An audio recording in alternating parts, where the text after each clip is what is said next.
تو اس میں زکوٰۃ میں ہے کہ جو سونے کی مقدار ہے وہ 7.5 تولہ سونا اگر کسی کا 1 سال کے لیے رہے گا تو اس پہ زکوٰۃ ہوگی. اگر چاندی 52.5 تولے چاندی ہوگی تو پھر اس کے پاس زکوٰۃ ہوگی. یا اس پہ نقدی ہوگی جس پہ چاندی کا زکوٰۃ نصاب مکمل ہو تو اس پہ جو ہے وہ زکوٰۃ ہوگی، فرض ہوگی اس پہ اگر سال گزر گیا. ایسے زیور جس سے زیادہ ہو. پلاٹ پہ اکثر لوگوں کو مسئلہ ہوتا ہے، تو جو تجارت کے لیے پلاٹ ہیں ان پہ جو ہے وہ زکوٰۃ ہے. جو ذاتی استعمال کے لیے ایک پلاٹ آپ نے رکھا ہوا ہے تو اس پہ زکوٰۃ نہیں ہے. یا آپ کا اپنا مکان ہے اس پہ زکوٰۃ نہیں ہے. آپ کے زیادہ مکان ہیں، آپ کی دکانیں، تو ان کے کرائے پہ زکوٰۃ ہے.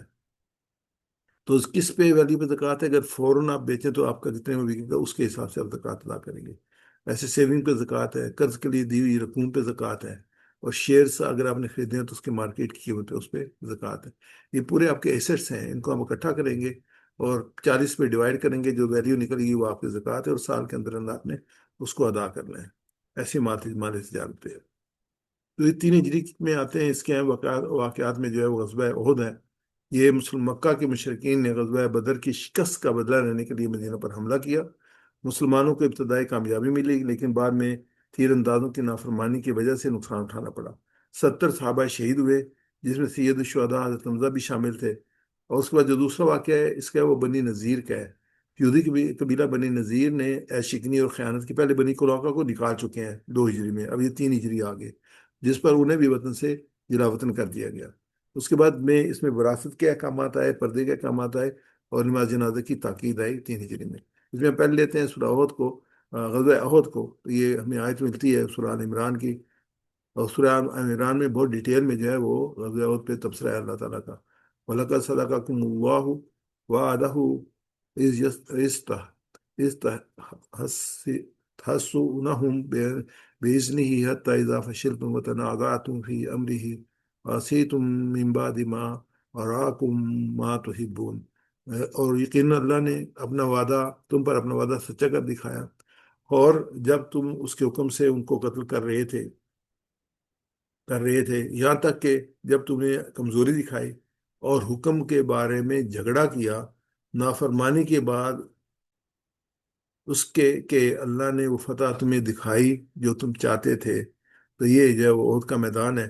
یہ گرین جو ہے یہ لور گرین جو ہے یہ قریش کے خیمے ہیں. اس میں خالد بن ولید رائٹ سائڈ پہ ہے، عقبہ بن ابو جہل لیفٹ سائڈ پہ ہے، اور درمیان میں یہ سارے ہیں. اس کے جو اینڈ ہے اوپر جنوب کی طرف یہ خیمے مسلمانوں کے ہیں. جو ایک کارنر سا یہ بن رہا ہے یہ مسلمانوں کے خیموں کا حصہ ہے.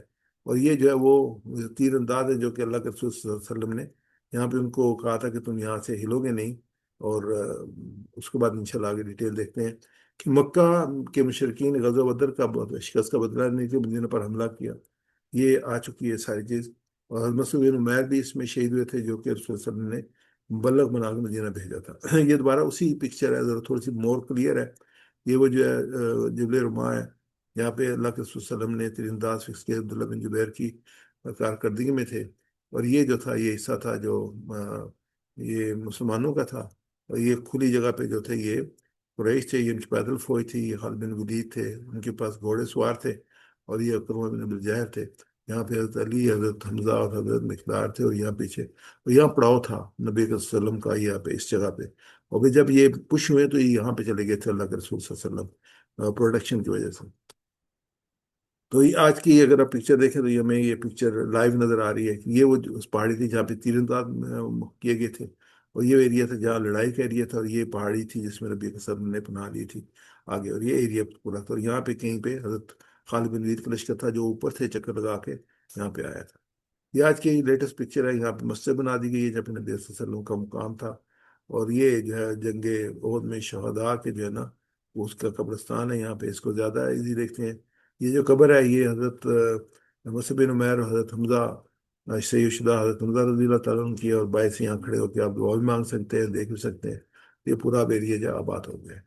اس میں جو سمری جو ہے وہ یہ تھی کہ مسلمانوں کا اور مشرکین کا لشکر اس میں تقریباً 700 مسلمان تھے شروع میں.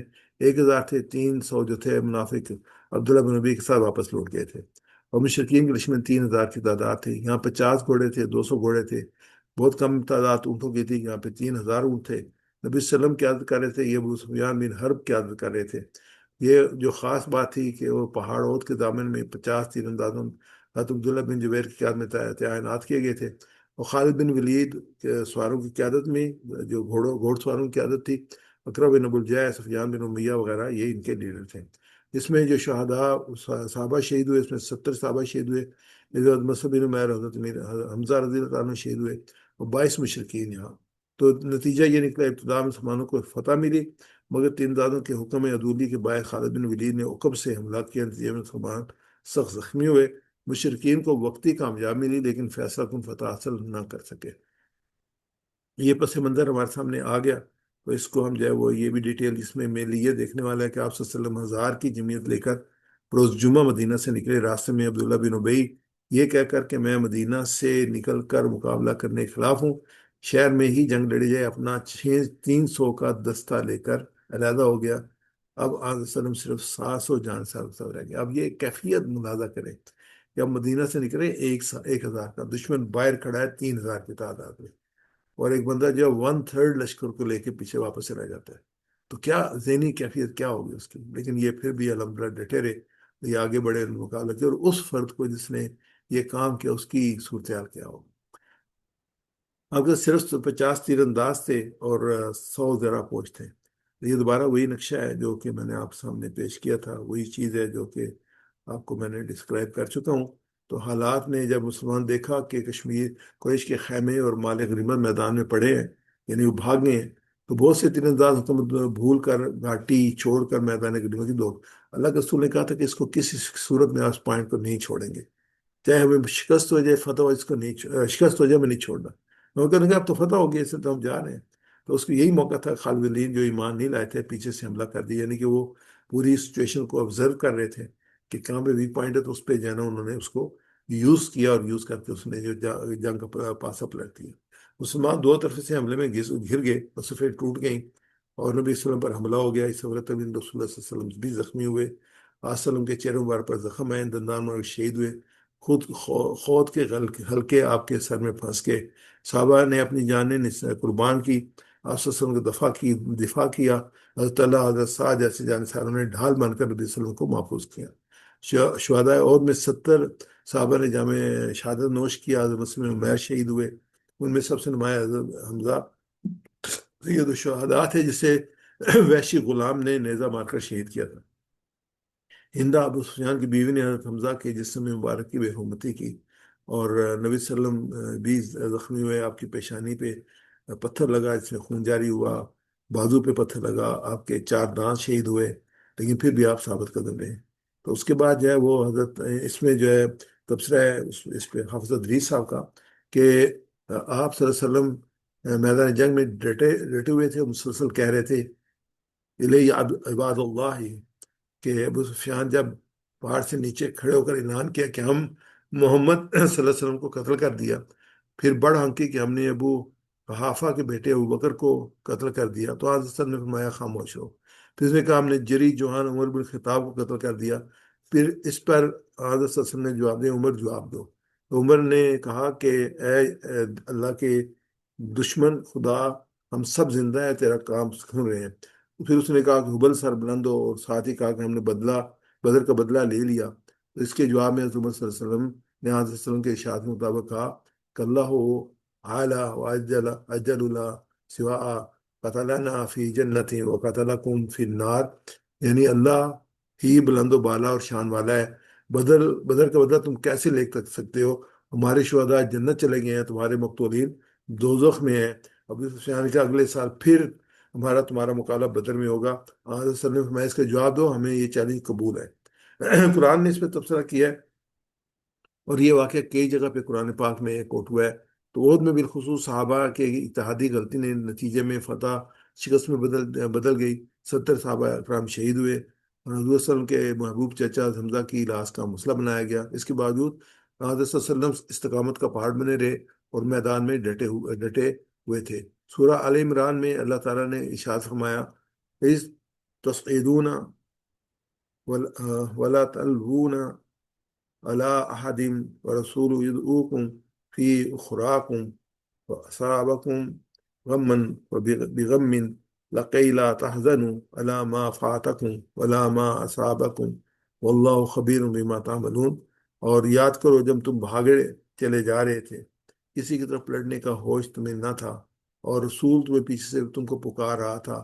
اس وقت تمہاری اس روش کا بدلہ اللہ نے تمہیں یہ دیا کہ تم کو رنج پر رنج دیے، تاکہ آئندہ کے لیے تمہیں یہ سبق ملے کہ جو کچھ تمہارے ہاتھ میں سے جائے یا جو مصیبت تم پر نازل ہو اس پر ملول نہ ہو۔ اللہ تمہارے سب اعمال سے باخبر ہے، واللہ خبیر بما تعملون۔ اس میں جو ہے جو تبصرہ ہمیں اور ملتا ہے قرآن پاک میں، وہ ہے کہ اطاعت کی اہمیت ہے، وہاں محمد اللہ رسول قد خلط من قبل رسول فَإِن مَاتَ أَوْ قُتِلَ انقلبتم لبتم علی اعقابکم، کہ محمد صلی اللہ علیہ وسلم تو بس ایک رسول ہے، اس سے پہلے بھی رسول گزر چکے ہیں، اگر وہ وفات پا جائیں گے یا قتل کر دی جائیں گے کیا تم الٹے پاؤں پھر جاؤ گے؟ صبر اور استقامت کے لیے ان تصبروا وتتقوا لا یضرکم کیدہم شیئا، اگر تم صبر کرو، تقوی اختیار کرو، تو ان کے لیے ان کی کوئی چال تمہیں نقصان نہیں دے سکتی۔ یہ جتنے بھی غزوات ہوئے نا، اس وقت قرآن پاک کے تبصرے ہیں، اس کا تبصرے میں تعلیمات ہیں، یہ جیسے یہاں پہ اللہ کے رسول کی جو ہے اس کے بارے میں ہے کہ اگر وہ فوت ہو جائیں تو کیا تم الٹے پاؤں پہ جاؤ گے؟ پھر صبر اور تقوی کے بارے میں ایسے لگاتار یہ احکامات چلتے ہیں۔ پھر جب یہ ابو سفیان گئے ہیں تو انہوں نے خیال کیا کہ ہمارے پاس تو نہ قیدی ہیں اور نہ مالک غنیمت ہے، تو ہم جو ہے وہ کیسے جا کہیں گے کہ ہم نے فتح ڈالی؟ تو انہوں نے ارادہ کیا کہ دوبارہ واپس چلتے ہیں، مدینہ میں حملہ کرتے ہیں، تو کچھ قیدی بناتے ہیں اور کچھ مالک غنیمت اکٹھا کرتے ہیں۔ اس پر اللہ کے رسول کو اس کی اطلاع ہوئی تو آپ صلی اللہ علیہ وسلم نے صحابہ کو پکارا اور کہا کہ اللہ کے رستے میں نکلنا ہے، اور کہا کہ جو صرف وہ لوگ نکلیں گے جو عہد میں ہمارے ساتھ ہے، اور کوئی نہیں جائے گا۔ تو اس میں ہر ایک جو ہے وہ آپ صلی اللہ علیہ وسلم سے نکلا، تو اس کا جو ہے وہ اللہ تعالیٰ نے تذکرہ خود قرآن پاک سورہ آل عمران میں کیا، آیت نمبر 172 سے 110 بھی اللہ تعالیٰ نے بہت تعریف کی مسلمانوں کی۔ اللہ تعالیٰ فرماتا ہے کہ جب منافقین اور یہودیوں نے اہل ایمان کو خوفزدہ کرنا چاہا تو انہوں نے کہا حسبنا اللہ و نعم الوکیل، ہمارے اللہ کافی ہے اور وہ بہت بہتر ہے۔ اور یہ آیت اتنی پیاری ہے کہ ہمیشہ انسان کو ذکر میں پڑھتے رہنا چاہیے، جب بھی کوئی مشکل پیش آئے انسان کو یہی کہنا ہے حسبنا اللہ و نعم الوکیل، کہ اللہ ہمارے لیے کافی ہے اور وہ بہترین سازگار، بہترین کارساز ہے۔ تو ابو سفیان کا ارادہ واقعی پلٹ کر حملہ کرنے کا تھا، لیکن جب اس کو پتہ چلا کہ وہ پیچھے آ رہے ہیں، تو پھر اس نے کہا کہ جتنی ہوئی ہے اس کو سنبھالا جائے، اور وہ مکہ کی طرف واپس چلا گیا۔ اس جنگ کو غزوہ حمرہ الاسد کہا جاتا ہے۔ پھر اس میں آگے احکامات آتے ہیں، وراثت کے احکامات آتے ہیں، پردے کے احکامات آتے ہیں، نماز جنازہ کے آتے ہیں۔ تو وراثت کے احکامات میں سورہ نساء میں ڈیٹیل میں ملتی ہے، آیت نمبر 1 سے لے کے آیت نمبر 14 تک، اور آخری آیت 176۔ اور خاص طور پہ احکام وراثت جو ہے آیت نمبر 11 اور 12 میں بیان کیے گئے ہیں، اور جو اس پہ سختی ہے کہ لازمی جو کیا گیا ہے اس کا ذکر جو ہے آیت نمبر 5، 9، 13 اور 14 پہ۔ اس میں انشاءاللہ جب موقع ملا تو ایک علیحدہ پورا پروگرام جو ہے وہ انشاءاللہ اس میں ہم کر سکتے ہیں، یا 2 پروگرام انشاءاللہ کریں گے، تاکہ یہ بھی چیز ہمارے علم میں رہے۔ آیت نمبر 11 میں اللہ نے جو اصول بیان کیا اس میں کہا ہے یوصیکم اللہ فی اولادکم للذکر مثل حظ الانثیین، کہ تمہاری اولاد کے بارے میں اللہ تمہیں ہدایت کرتا ہے کہ مرد کا حصہ 2 عورتوں کے برابر ہے۔ یہ ایک کی رول ہے جو کہ پورے احکامات میں لگتا ہے کہ جہاں مرد کا حصہ ہوگا اس کا ہاف عورت کا ہوگا، یا عورت کے حصے کا ڈبل جو ہے وہ مرد کا حصہ ہوگا۔ پھر اس میں حدیث ہے، اور اس میں اہمیت کے لحاظ سے ہے کہ جو اپنے وارث کو میراث سے محروم کرے گا تو اللہ قیامت کے دن اسے جنت کی میراث سے محروم کر دے گا۔ بہت وعید ہے اس میں، کبھی بھی اپنے وارث کو وراثت سے محروم ہے۔ ہم کئی دفعہ کچھ ایسے ہوتے ہیں بیٹے یا بیٹیاں جو بھی ہیں، وہ جو ہے وہ نہیں مثلا ماں باپ کے اس پہ گزار چل رہے، لیکن پھر بھی وہ اس کے حقدار ہوتے ہیں، ان کو شامل رکھنا چاہیے۔ دوسری اہم حدیث جو ہے وہ ہے کہ کوئی مرد یا کوئی عورت 60 سال تک اللہ تعالیٰ کی اطاعت میں گزارے ہوں، پھر اسے مرنے کے وقت آ جائے تو وصیت کے ذریعے ورثاء کو نقصان پہنچا دیتا ہے تو اس کے لیے جہنم واجب ہو جاتی ہے۔ بڑی بڑی بڑی جو ہے نا حدیث ہے جو انسان کو لرزا دیتی ہے، کہ 60 سال تک اس نے عبادت کی اور کوئی اللہ کی نافرمانی نہیں کی، لیکن مرتے وقت اس نے وصیت کے ذریعے سے نقصان پہنچایا تو اللہ تعالیٰ۔ اچھا، وصیت جو ہے نا وہ ان کے لیے جو وارث ڈکلیئرڈ نہیں ہے قرآن کے اندر نا، یا شریعت کے اندر، جس میں جو ہے ماں ہے، باپ ہے، بیوی ہے، بیٹے ہیں، بیٹی ہیں، تو یہ 5 جو ہیں یہ پرماننٹ ان کو حصہ ملے گا ہی ملے گا۔ اس کے علاوہ 1/3 جو ہے وہ 30% میں آپ اپنے مرض سے وصیت کر سکتے ہیں۔ یہ بھی اللہ کے رسول صلی اللہ علیہ وسلم کی حدیث میں اس کی ہمیں پرمیشن ملتی ہے۔ باقی جو ہے وہ اس کے متعلق ورثاء کے متعلقہ وصیت نہیں کر سکتے، لیکن اگر جان بوجھ کے نقصان بچانے کے لیے کی تو اس کی بہت سخت وعید ہے، وہ ہمارے سامنے آتی ہے۔ اس کے بعد پردے کے حکم آتے ہیں، کوئی المومنین یغضون من ابصارہم، مومن مردوں سے کہہ دو کہ اپنی نگاہیں نیچی رکھیں، اپنی شرمگاہوں کی حفاظت کیا کریں، یہ ان کے لیے بڑی پاکیزگی کی بات ہے، اور جو کام یہ کرتے ہیں اللہ ان سے خبردار ہے۔ اور پھر یہ کہا کہ وقل المؤمنات، اور پھر مومن عورتوں سے کہہ دو کہ اپنی نگاہیں نیچی رکھیں، اپنی شرمگاہوں کی حفاظت کیا کریں، اپنی آرائش زیور کے مقامات کو ظاہر نہ ہونے دیا کریں، مگر جو اس میں سے کھلا رہتا ہے اپنے سینوں پر اوڑھنی اڑا لیا کریں۔ اس میں نا مفسرین نے بڑی ڈیٹیل دی ہے، خاص طور پر تفہیم القرآن میں اگر ہم دیکھتے ہیں تقریباً سب مفسرین نے، یہ سورہ نور کی آیت نمبر 30 اور 31 ہے۔ پھر یہ ہے کہ اس میں صرف دو تین چیزیں جو ہے میں آپ سامنے رکھ سکتا ہوں اس محدود وقت کے اندر۔ ایک تو جو یہ آیت ہمیں ملتی ہے یعذو من ابصارہم، غض بصر اس کو کہتے ہیں، کہ غضا کے معنی ہے کسی چیز کو کم کرنے یا گھٹانے پس کرنے۔ غضا بصر کا ترجمہ یہ ہے کہ عام طور نگاہیں نیچے کر کے کرنا یا رکھا جاتا ہے، لیکن دراصل اس کا مطلب ہر وقت نیچے دیکھنا نہیں ہے، بلکہ پوری نگاہ بھر کر نہ دیکھنا ہے، آنکھوں کو دیکھنے کی آزادانہ چھوڑ دینا ہے۔ یہ مفہوم نظر بچانے سے ٹھیک ادا ہوتا ہے، یعنی جس طرح دیکھنا مناسب نہ ہو اس طرح سے نظر ہٹا لی جائے۔ قطع نظر اس سے کہ آدمی کی نگاہ نیچے کرے یا کسی طرح اس کو بچا لے۔ مین ابصارہم میں جو ہے یہ نہیں حکم ہے کہ نظروں کو بچانے کا نہیں ہے، بلکہ نظروں کا حکم تمام نظروں کو بچانے کا نہیں بلکہ بعض نظروں کو بچانے کا ہے۔ بالفاظ دیگر اللہ تعالیٰ کا منشا یہ ہے کہ جب کسی چیز کو نگاہ بھر کر نہ دیکھا جائے بلکہ وہ صرف ایک مخصوص دائرے میں نگاہ پر یہ پابندی عائد کرنا چاہتا ہے۔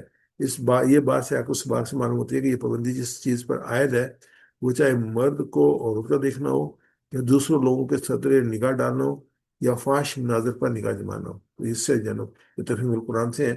اس میں آگے فردر وہ جو ہے اس کو ڈیفائن کرتے ہیں کہ شرمگاہوں کی حفاظت سے مراد محض ناجائز شہوت رانی سے پرہیز نہیں بلکہ صدر کو دوسرے کے سامنے کھولنے سے پرہیز بھی ہے۔ مرد کے صدر کے حضور نبی اکرم صلی اللہ علیہ وسلم نے ناف سے گھٹنے تک مقرر فرمائے، اور جو مرد کا صدر اس کی ناف سے گھٹنے تک ہے، اس جسم کے حصوں کو بیوی کے سوا کسی کے سامنے قصداً کھولنا حرام ہے۔ مرد کے لیے عورت کا صدر ہاتھ منہ کے سوا پورا جسم ہے، جن سے شور کے سوا کسی دوسرے مدد کے سامنے کھولنا، حتیٰ کہ باپ اور بھائی کے سامنے بھی نہ کھلنا چاہیے، اور عورت کو ایسا باریک چست لباس نہ پہننا چاہیے جس سے بدن اندر سے جھلکے یا بدن کی ساخت نمایاں ہو۔ مولانا مودود رحمۃ اللہ کی کتاب پردہ ہے، یہ بہت اہم کتاب ہے، اور ضرور اس کی جو مطالعہ کرنا چاہیے ایک دفعہ، تاکہ انسان کو جو پوری جو ڈیٹیلز ہیں جو قرآن پاک اور جو شریعت میں آئی ہیں اس کا علم ہو سکے۔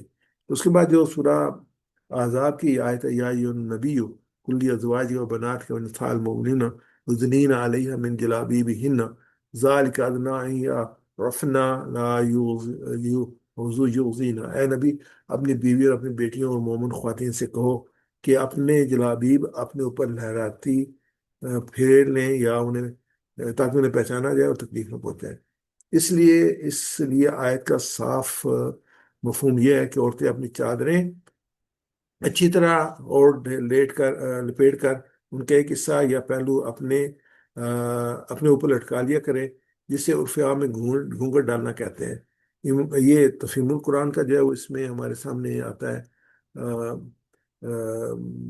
تفسیر آتی ہے، اور جو دوسری تفسیر ہمارے سامنے آتی ہے وہ آتی ہے امام ابن جریر کی طبری کی، کہ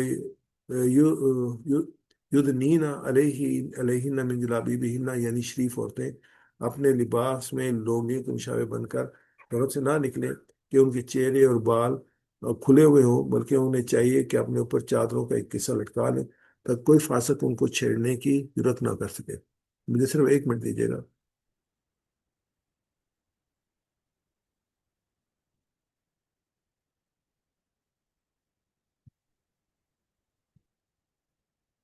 ضرورت نہ کر سکے۔ آگے چلتے ہیں۔ جو ہمارا دوسرا حصہ ہے وہ 4 ہجری سے لے کے 7 ہجری تک ہے، اور میری تو خواہش ہے کہ ہم اس کو مکمل کر سکیں۔ میرے پاس 13 منٹ ہیں، میں دیکھتا ہوں کتنا میں کر سکتا ہوں، لیکن اگر جو نہ ہوا تو ہمارے پاس بہت لبرٹی ہے انشاءاللہ الحمدللہ، کہ بریگیڈ کو اپنے لقمان بھائی جو ہیں وہ نیکسٹ ٹائم یہاں سے شروع کر لیں گے انشاءاللہ۔ میں دیکھتا ہوں کتنا ہے۔ تو اس سے دعا کرتے ہیں کہ اللہ تعالیٰ ہمیں اتباع کی توفیق عطا فرمائے۔ تو اس میں ہم اگلے پارٹ میں چلتے ہیں۔